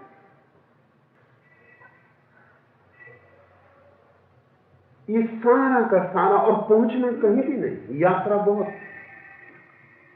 तेज गति, भाव जरूर कि कहीं पहुंच जाएंगे। सिद्धि का अर्थ है ऐसी जगह जहां से कहीं और जाने का भाव न उठे। जब तक कहीं जाने का भाव उठता तब तक संसार। सिद्धि का अर्थ है जहां आप हैं वही परम स्थान, उसके अतिरिक्त कहीं जाने का कोई भाव नहीं। कोई मोक्ष भी सामने ला के रख दे तो आप आंख बंद कर लें, तो अपन पहले ही मोक्ष में बैठे। नाम इनके संबंध में कथा है। एक जैन फकीर एक पहाड़ की तलहटी पर, जहां पहाड़ पर ऊपर एक तीर्थ था, और हजारों यात्री वर्ष में यात्रा करते थे पैदल पहाड़। नानन पहाड़ की तलहटी में एक झाड़ के नीचे लेटा रहता था। अनेक साधु भिक्षु भी यात्रा पे जाते थे। अज्ञानियों का कोई ग्रस्तों से संबंध नहीं। साधु सन्यासी भी वैसे ही अज्ञान में, भिक्षु भी सन्यासी भी, वे भी पहाड़ पर यात्रा करने जाते थे जैसे वहां कुछ हो। नानन झाड़ के नीचे पड़ा रहता था। एक दिन कुछ भिक्षुओं ने उसे देखा, वे भी विश्राम करने उसके वृक्ष के पास रुके थे। उन्होंने कहा, नाने, हम हर वर्ष यात्रा पर आते, तुम इस झाड़ के नीचे कब तक पड़े रहो? यात्रा नहीं करनी? हमने तुम्हें कभी तीर्थ के उस मंदिर में नहीं देखा, पहाड़ की चोटी पर नहीं देखा। नाने ने कहा कि तुम जाओ, हम वही हैं जहां तीर्थ। हम उस जगह बहुत पहले पहुंच गए जहां तुम पहाड़ पर खोज रहे हो जिस जगह को, उस जगह पर हम बहुत पहले पहुंच गए। हम तीर्थ में हैं और नाने जहां होता है वहीं तीर्थ होता है। समझा उन्होंने कि आदमी पक्का नास्तिक मालूम होता, अहंकारी मालूम, क्योंकि नानन ने कहा नानन जहां होता है वहीं तीर्थ। तीर्थ हमारे साथ चलता, तीर्थ हमारी हवा है, हम तीर्थ में नहीं जाते। लेकिन नानन ठीक तरह एक सिद्ध पुरुष के वचन, जिस दिन कहीं जाने को कुछ शेष न रह जाए। कब होगा ऐसा? ऐसा तभी होगा जब कोई वासना न रह जाएगी। जब तक कोई वासना है तब तक कहीं जाने का मन बना ही रहे। वासनाग्रस्त आदमी कहीं ना कहीं जा रहा है, जाने की सोच रहा है, योजना बना रहा है, मगर जा रहा है। वस्तुतः न जा रहा हो तो कल्पना में जा रहा है, लेकिन वासनाग्रस्त आदमी कहीं ना कहीं जा रहा है। एक बात पक्की है, वासनाग्रस्त आदमी वहां नहीं मिलेगा जहां वो है। वहां आप उसको नहीं खोज सकते। अपने घर में वो कभी नहीं ठहरे, वो हमेशा कहीं और अतिथि। सिद्ध पुरुष का अर्थ है जो अपने घर में आ गया, जो वहीं है जहां है। उससे अन्यथा जाने का कोई भाव नहीं, उससे अन्यथा जाने की कहीं कोई वृत्ति नहीं, उससे अन्यथा होने की कोई कामना नहीं। जो है, जहां जैसा राजी है, और ये राजीपन पूरा है। इस संसार से मुक्त होकर ज्ञानी जन जिस ज्ञान को पाकर परम सिद्धि को प्राप्त हो गए हैं, वो मैं फिर से तेरे लिए कहूंगा। हे अर्जुन, इस ज्ञान को आश्रय करके अर्थात धारण करके मेरे स्वरूप को प्राप्त हुए पुरुष सृष्टि के आदि में पुनः उत्पन्न नहीं होते और प्रलय काल में भी व्याकुल नहीं होते। इस ज्ञान को आश्रय करके धारण करके मेरे स्वरूप को प्राप्त हुए पुरुष सृष्टि के आदि में पुनः उत्पन्न नहीं होते और प्रलय काल में व्याकुल नहीं होते। जो व्यक्ति अपने स्वभाव में ठहर गया, ज्ञान में ठहर गया, जिससे कुछ जानने को शेष न रहा और जिससे पहुंचने को कोई जगह न रही, जो विश्राम को उपलब्ध हो गया, जो सिद्ध हो गया, कृष्ण कह रहे हैं ऐसा पुरुष फिर न तो पैदा होता है और न वस्तुतः मरता है। सृष्टियां पैदा होती रहेंगी, लेकिन सृष्टि का जाल फिर उसे अपने चक्र में न खींच पाएगा। चक्र घूमते रहेंगे सृष्टि के, लेकिन सृष्टि का कोई भी आरा फिर उस पुरुष को अपनी ओर आकर्षित न कर पाएगा, क्योंकि जिसको जाने की कहीं वासना न रही वो सृष्टि में भी नहीं जाएगा। सृष्टि में हम जाते इसलिए हैं, पैदा हम इसलिए होते हैं कि हमें कहीं पहुंचना है। ये हमारा पैदा होना भी वाहन है, ये शरीर भी हमारे यात्रा का वाहन है। इसे हमने चुना है किन्हीं वासनाओं के कारण। कुछ हम करना चाहते हैं, बिना शरीर के वो न हो सकेगा। जो लोग प्रेतात्माओं का अध्ययन करते हैं वे कहते हैं कि प्रेतात्माओं की एक ही पीड़ा है तो उनके पास वासनाएं तो वही है जो आपके पास, लेकिन वासनाओं को पूरा करवा सके ऐसा कोई उपकरण नहीं। क्रोध उनको भी आता है, लेकिन चांटा मारना मुश्किल, क्योंकि हाथ नहीं। काम वासना उनको भी जगती है, लेकिन काम वासना का कोई यंत्र उनके पास नहीं कि संभोग कर सके।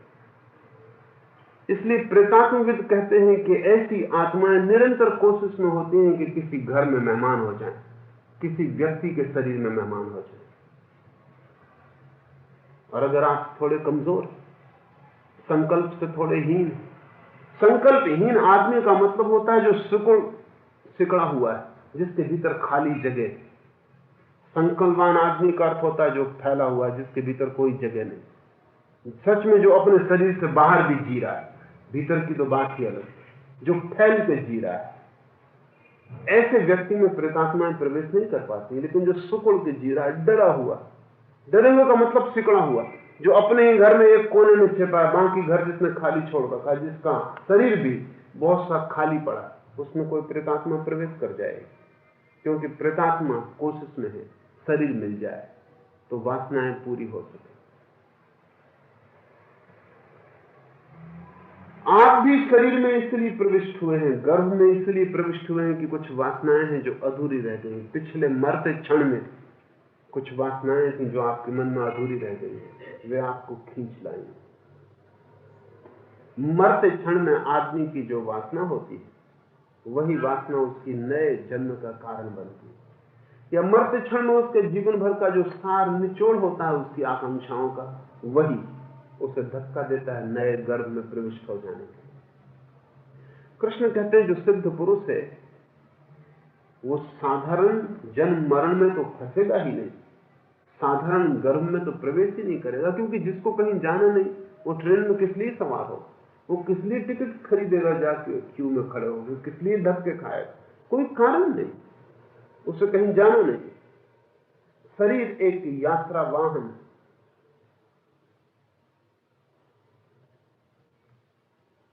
और गर्भ के द्वार पर वैसा ही क्यू है जैसा किसी भी यात्रा वाहन पे लगा हो। वहां भी उतनी ही धक्का मुक्की, वहां भी गर्भ में प्रवेश करने के लिए उतना ही संघर्ष।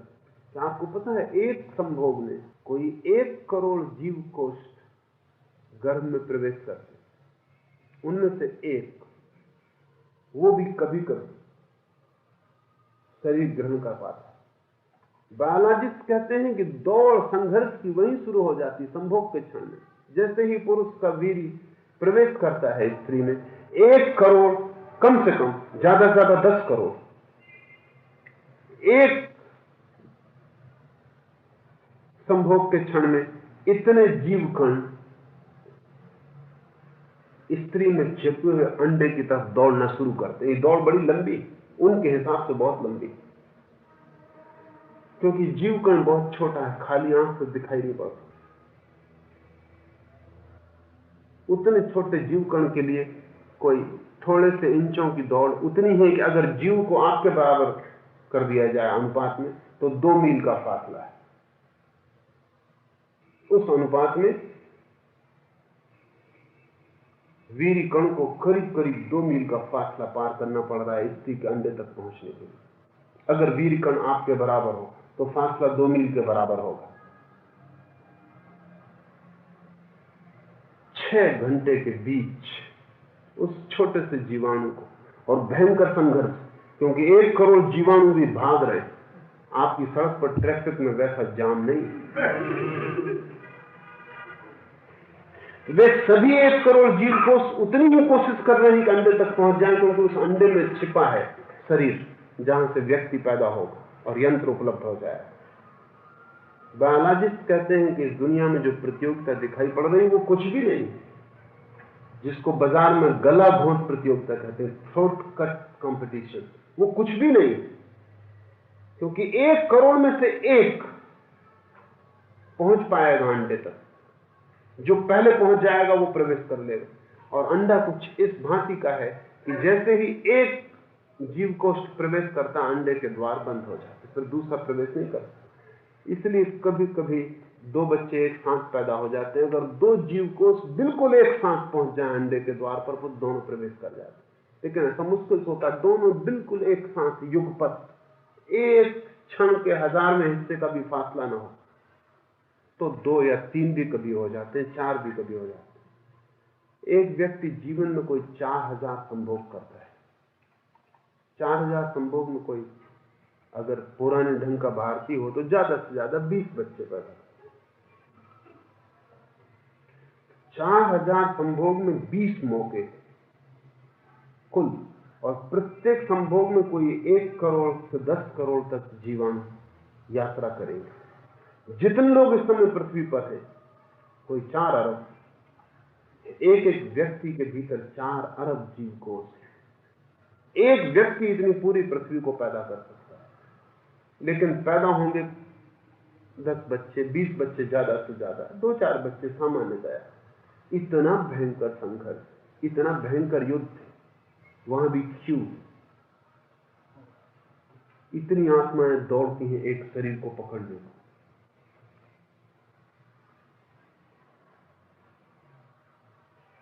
बड़ी वासना होगी। बायोलॉजिस्ट चकित कि छोटा सा जीवकण इतनी स्पर्धा से दौड़ता है, इतनी त्वरा से दौड़ता है, इतनी तेजी से दौड़ता है, और सब तरह से कोशिश करता है दूसरों को पीछे छोड़कर आगे निकल जाए। उससे पता लगता है कि आत्माएं कितने जोर से शरीर को पकड़ने की चेष्टा नहीं कर रही हो, कितनी विराट वासना भीतर धक्के नहीं दे रही हो।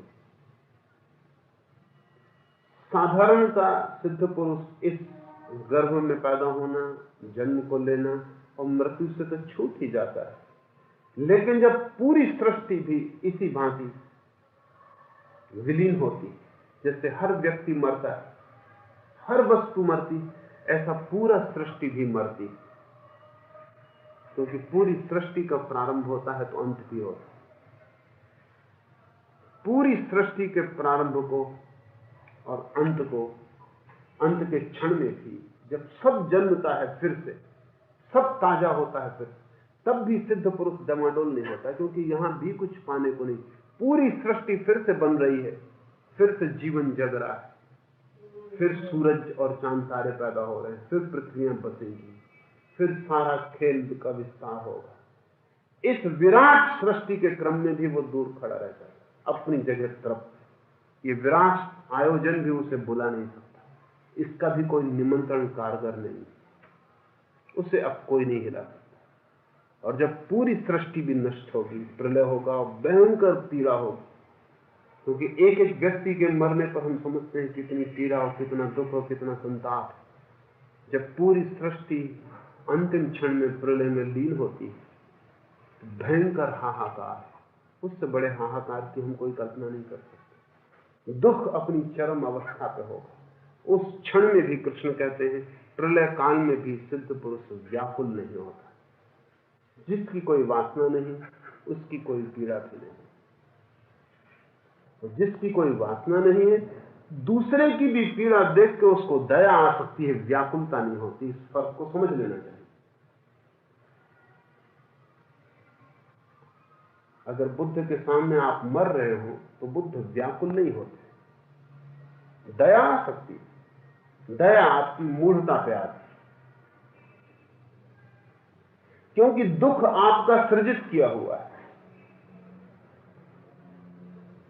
ऐसे जैसे एक बच्चा रो रहा है क्योंकि उसकी गुड़िया की टांग टूट गई। रोने में कोई भेद नहीं, रोना वास्तविक। टांग चाहे गुड़िया की हो, चाहे पत्नी की हो, टांग असली हो कि नकली हो, ये दूसरी बात, लेकिन बच्चे के आंसुओं में तो कोई झूठ नहीं। एक बच्चे की गुड़िया की टांग टूट गई, बच्चा रो रहा है आपके सामने, आप दुखी होते हैं या दया से भर? आप व्याकुल होते हैं या करुणा?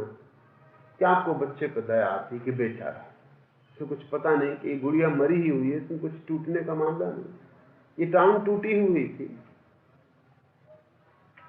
इस बच्चे को आप खिलाते हैं, हंसाते हैं, दुलाते हैं, दूसरी गुड़िया पकड़ाते हैं, लेकिन आप गंभीर नहीं है। ये खेल था जिसको बच्चे ने ज्यादा गंभीरता से ले लिया, इसलिए दुखी हो रहा है। बच्चा गुड़िया के कारण दुखी नहीं हो रहा, अपनी गंभीरता और मूढ़ता के कारण दुखी हो रहा है। बुद्ध जब आपको पीड़ा में देखते हैं तब वे जानते हैं कि आपकी पीड़ा भी बचकानी। किसी का घर जल गया है जो उसका था ही नहीं, किसी की पत्नी मर गई, कौन किसका हो सकता है? किसी का पति खो गया है, जो कभी अपना नहीं था वो खो कैसे सकता है? किसी का धन चोरी चला गया। इस जगत में कोई मालिकियत सच नहीं, चोरी कैसे हो सकती? यहां मालिक झूठे हैं, चोर झूठे। चोर इसलिए हैं कि मालिक एक झूठ दूसरे झूठ को पैदा करता है। तो बुद्ध दया करता है, और अगर आप बहुत ही रोण गाएं तो वो आपको समझा बुझा भी सकते हैं, लेकिन वो समझाना बुझाना सिर्फ दया बस, इसमें कोई व्याकुलता नहीं। जिस दिन पूरा सृष्टि भी विनष्ट हो रही हो उस दिन भी सिद्ध पुरुष कृष्ण कहते हैं व्याकुल नहीं हो रहे। और अर्जुन व्याकुल हो रहा है, जरा सा युद्ध खड़ा है उससे। पूरी सृष्टि के हिसाब से युद्ध ना कुछ है, बुढ़ियों का खेल। बड़ा व्याकुल हो रहा है। कृष्ण कहते हैं मैं तुझे वो ज्ञान कहूंगा, फिर से कहूंगा, जिससे प्रलय काल में भी सिद्ध पुरुष व्याकुल नहीं होते। ये युद्ध तो बिल्कुल खेल है।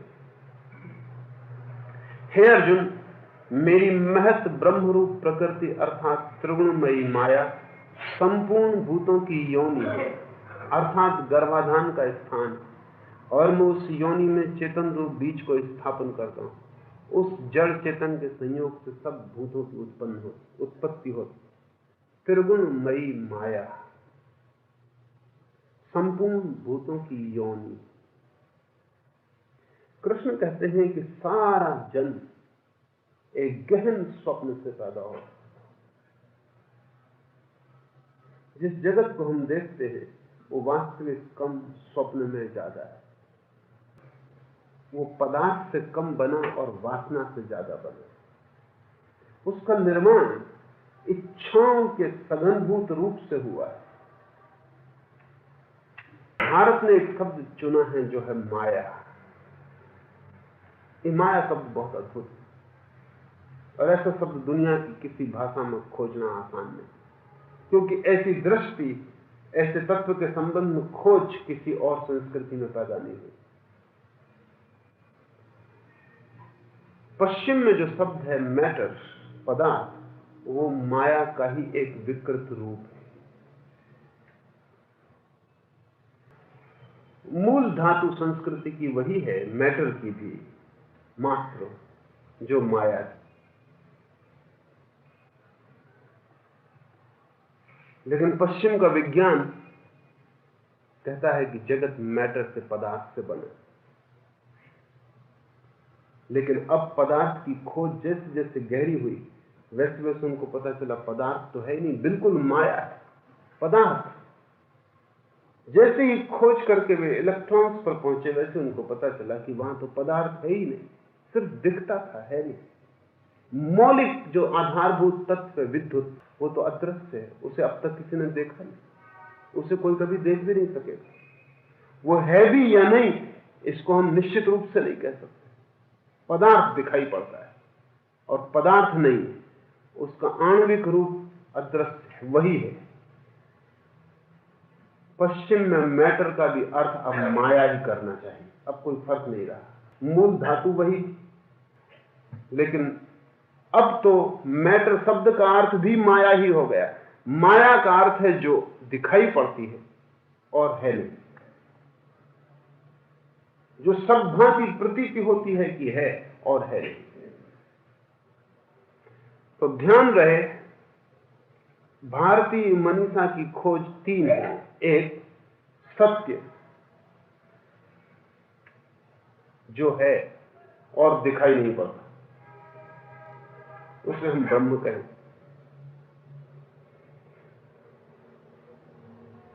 ईश्वर कहें, परमात्मा कहें, जो भी नाम देना चाहें। परम सत्य जो है और दिखाई नहीं पड़ता। परम असत्य जो नहीं है, और नहीं है इसलिए दिखाई पड़ने का कोई कारण नहीं। और दोनों के मध्य में माया जो दिखाई पड़ती है और नहीं। ये तीन तल है, माया मध्यवर्ती तल है। माया दिखाई पड़ती है ऐसे जैसे ब्रह्म दिखाई पड़ना चाहिए, जो है वास्तविक। और माया नहीं है वैसे जैसे कि असत्य, जो कि है ही नहीं। माया मध्यवर्ती तत्व है, भास, एपियरेंस, सिर्फ प्रतीति। आपकी वासनाएं प्रतीतियां है नहीं, सिर्फ भाव, सिर्फ स्वप्न। और जब तक आप उनको सत्य मानते हैं तब तक बड़े सत्य मालूम होते हैं। जैसे ही आप जागते हैं सब असत्य हो जाता है। जिब्रान की एक छोटी कहानी, एक आदमी एक अजनबी देश में आया, उस देश की भाषा नहीं जानता, तो एक बड़े महल में उसने लोगों को आते जाते देखा, तो वो भी भीतर प्रविष्ट हो गया। द्वारपालों ने झुक झुक के नमस्कार किया तो उसने समझा कि कोई महाभोज है। वो एक बहुत बड़ी होटल थी, लोग खा रहे थे, आ रहे थे, जा रहे थे, पी रहे थे, टेबलें भरी थी। वो भी एक खाली टेबल पर जाकर बैठ गया। एक बहरा आया, सामने उसने भोजन रखा। वो बहुत चकित हुआ, उसने सोचा कि कोई महाभोज है। वो बहुत खुश भी हुआ। उसने सोचा कि ये गांव बड़ा अतिथियों का प्रेमी, मैं अजनबी अनजान आदमी, भाषा नहीं जानता, मेरा इतना स्वागत किया जा रहा है। फिर बैरा ने उसको जब भोजन पूरा हो गया तो उसका बिल ला के दिया। तो सोचा कि गजब के लोग न केवल भोजन देते हैं बल्कि लिखित धन्यवाद भी देते हैं। तब अड़चन शुरू हुई, क्योंकि बैरा उससे कहने लगा कि वो पैसे चुका है और वो झुक झुक के धन्यवाद करने लगा। वो दोनों एक दूसरे की भाषा समझने में असमर्थ। आखिर बैरा उसे मैनेजर के पास ले आया तो उसने कहा, धन्य मेरे भाग, न केवल महल पे नौकर चाकर सेवा करते हैं, मालिक खुद वो झुक झुक के नमस्कार करता, बहुत बहुत धन्यवाद देता। और मैनेजर ने कहा कि या तो आदमी पागल और या हद दर्जे का धूर्त है, इससे अदालत ले जाओ। उसे एक गाड़ी में बिठा के अदालत ले जाने लगे। उसने सोचा कि ऐसा लगता है वो सब इतने प्रसन्न हो गए, मुझे नगर का जो सम्राट है उसके पास ले। और अदालत बड़ा भवन था और मजिस्ट्रेट सजा बजा बैठा हुआ, बड़ी शानदार रौनक थी। तो वो जाके झुक झुक के नमस्कार किया, उसने बहुत धन्यवाद दिए। और मजिस्ट्रेट ने कहा कि यह आदमी तो समझ में नहीं आता, इसको कुछ भी को सुनता भी नहीं, वो अपने ही लगाए हुए क्या कह रहा है इसका भी कुछ पता नहीं चलता, लेकिन इस तरह की घटना दोबारा नहीं घटनी चाहिए। तो उस गांव का रिवाज था, तो उस आदमी को दंड दिया गया है, उसे गधे को उल्टा बिठा दिया जाए और उसकी छाती पे तख्ती लटका दी जाए कि आदमी धूर्त, इससे सावधान, नगर में कोई इसका भरोसा न करे। जब वो गधे पे बिठाया गया उल्टा और उसके गले में तख्ती टांगी, तब तो उसकी प्रसन्नता की कोई सीमा न थी।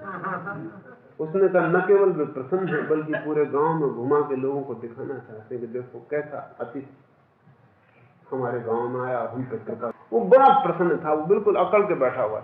उसकी अकड़, उसकी प्रसन्नता में जरा भी असत्य नहीं। जो हो रहा है उसका उसे कुछ पता नहीं, लेकिन जो वो सोच रहा है उसका उसे पक्का भरोसा है। वो बहुत खुश है और उसकी खुशी का कोई अंत नहीं था। लेकिन एक ही पीड़ा थी कि काश उसके गांव के लोग भी उसकी शान से होकर एक भी आदमी देख लेता, उसके घर तक खबर पहुंच जाती कि किस तरह जिसको गांव के लोगों ने कभी चिंता न की, जिसकी आज उसकी कैसी विराट भव्य स्वागत समारंभ उसका हो रहा है।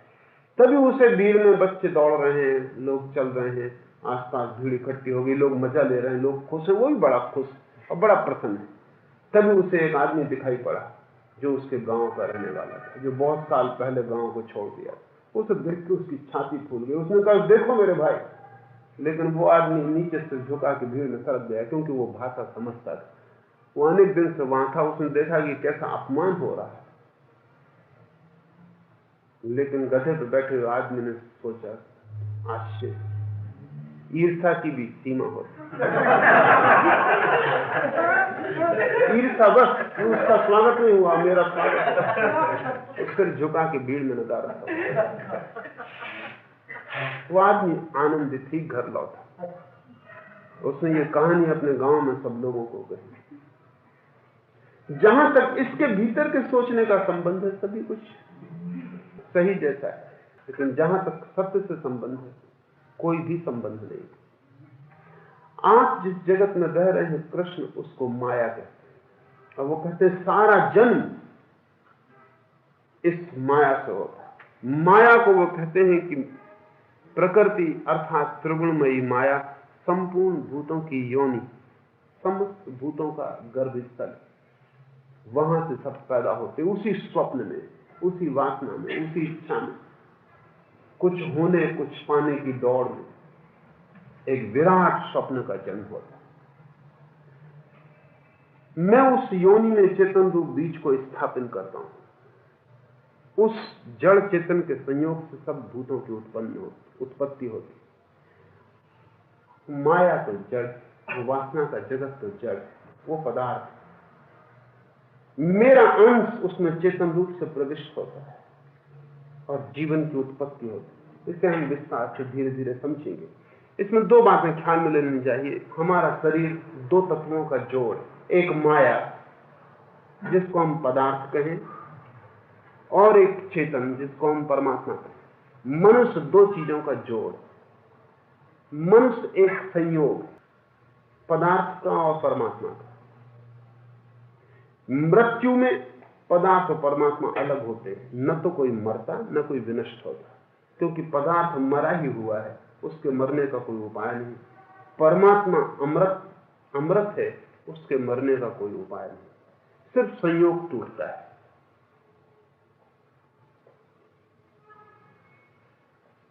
कृष्ण ये कह रहे हैं वासना के माध्यम से पदार्थ और चेतना में संयोग जुड़ता है माया के माध्यम से, और ज्ञान के माध्यम से संयोग स्पष्ट हो जाता है कि संयोग, मृत्यु में संयोग टूटता है, जन्म में जुड़ता है, मृत्यु में टूटता है। अज्ञान में लगता है कि मैं शरीर हूं, ज्ञान में लगता है मैं पृथक हूं। जैसे ही ये बोध किसी व्यक्ति को हो जाता है कि मैं पृथक हूं और शरीर पृथक है, चैतन्य और जड़ अलग अलग है, माया और ब्रह्म अलग अलग है, जैसे ही ये बोध साफ हो जाता है, इस सारे जगत का खेल सिर्फ आभास रह जाता है। युद्धों का होना, लोगों का पैदा होना या मरना, महामारियां, जीवन या मृत्यु, सब एक बड़े नाटक के हिस्से हो जाते हैं, क्योंकि मृत्यु असंभव है, केवल संयोग टूटते।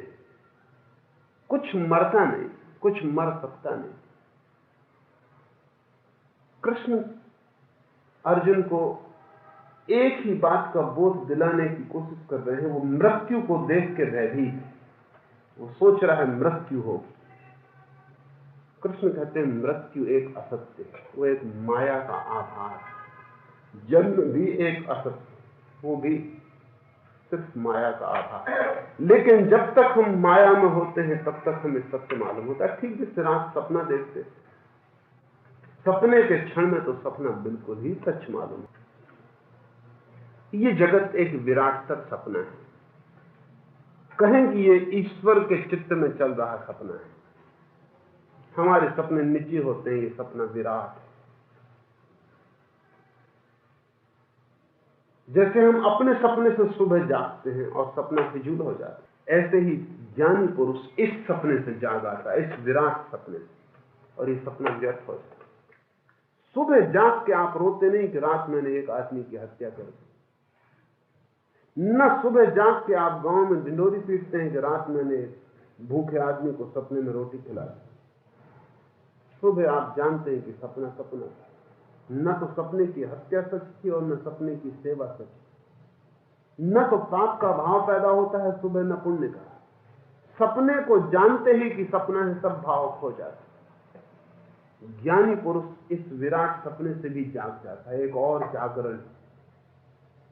उस जागरण का नाम है ध्यान, समाधि। उस जागरण में ज्ञानी पुरुष जानता है कि वो जो उसने देखा, युद्ध थे, शांतियां थी, प्रेम थी, घृणा थी, मित्र थे, शत्रु थे, वे सब स्वप्नवत खो गए। कृष्ण कहते हैं वो ज्ञान मैं तुझे फिर से कहूंगा, वो परम ज्ञान जिसे जानकर व्यक्ति परम सिद्धि को उपलब्ध हो जाता है। आप इतना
The responses to sutras and voice recording on this audio format are the copyright of Osho International Foundation. Copyright dates 1953 through 2003. All rights reserved. Reproduction in any media is prohibited. सूत्रों पर दिए गए संबोधन और ऑडियो माध्यम में मुद्रित आवाज़ पर ओशो इंटरनेशनल फाउंडेशन के कॉपीराइट हैं। कॉपीराइट 1953 से 2003, सर्वाधिकार सुरक्षित। किसी भी माध्यम में रिप्रोडक्शन अर्थात पुनर्निर्माण निषिद्ध है।